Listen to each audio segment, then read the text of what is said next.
Okay, so I'm just collecting everybody's thoughts, and for Sam Jackson, the success of Kong is because girls love it. It's like a big furry toy. For Brie Larson, it's the opposite. It's because guys like the macho element of it. What is your viewpoint? I think it's a blend of the two. I think girls like the danger of Kong. I think that's what it is. You all secretly want a guy who looks like he's been to jail but actually hasn't spent any time in jail, so you can introduce him to his mother, to your mother. Yes, yes. That's what I think. I think it's a mix of the two. Am I wrong? Am I far No, off? no. I think it's good. You know, we all want to be, you know, in the palm of someone's, you know, big hand, basically. I would have loved being on those locations because it's kind of amazing to be in an acting exercise where you're completely isolated. It's easy to forget your life and just get immersed in the film. Is it the right impression? It is the right impression, yeah, and it's very much that. I mean, the additional beauty of it is we were taken to Hawaii, and in a place called Barber's Point, we were taught to fly helicopters. So the fact that they would go into that detail just so that we looked like we were switching the right switches, and rather than looking out of the windscreen, we were looking at the dials in front of us to give us information. That was just astonishing to get to do those things. But yeah, the locations, I wasn't by myself, of course. Every time I turned around, the rest of the cast were sitting in their cast chairs, chatting away and drinking. I was not drinking alcohol, drinking, of course not, never. drinking tea.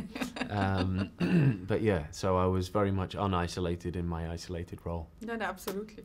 It feels like it's an experience shooting this film, and it's yet another experience watching this film, even as an audience member. Right, yeah, very true. And there's always something strange when you've shot a film and there's a scene missing, and you're like, why is that not there?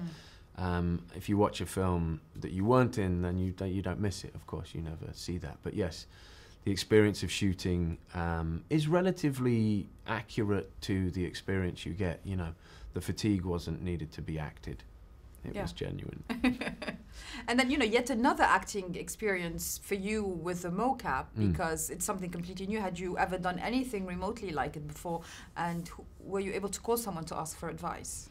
Andy Serkis maybe, or something, I don't know. I mean, I'd done a vast amount of mocap. This time ILM had created an incredible character, and I think their intention was purely to animate him. Yeah. And then they realized that they needed some fine-tuning in the emotional elements, some of the eye movements and pieces like that. So I came in and I influenced that. So yeah, it was a big privilege, a big honor to come in and be able to help out with the creation of that character. Yeah, especially ILM being so iconic. Yeah. I mean, it's they did Who Framed Roger Rabbit. I mean, years and years ago, one of my favorite films. Me too. Yeah. Absolutely loved that film. And what did you learn from it? I mean, was it really a different acting exercise? Mocap as a genre, separate to what happened here with Kong, mocap is a very different acting exercise. It's a theatre performance with the magnifying glass of a camera. So it's very unique. Plus you're stripped down, you're in a lycra suit. I mean, you know, people can tell your religion, you're so bare and exposed.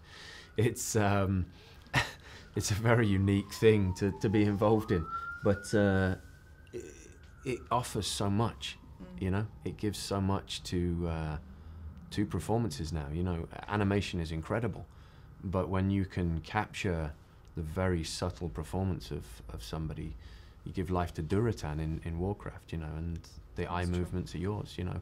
It's a very understood craft right now. I think people think, oh, they animated it and you kind of gave them ideas. It's like, well, they dot your face and those dots go into a computer and the computer uses those to move the model. So no, effectively, you completely puppeteer the entire performance. You gave him life, literally. Which is Precisely. great. And finally, the themes, you know, there's the entertainment element, there's the political element, there's the social, there's the, you know, big popcorn blockbuster film. What do you most enjoy? I'm an eclectic, you know, same as my music, I'm very eclectic. If I'm in the right mood for it, I mean, Harvey's my favorite film of all time. And that was very interesting. The history of Harvey was they were going to animate that rabbit, and thank goodness they never did.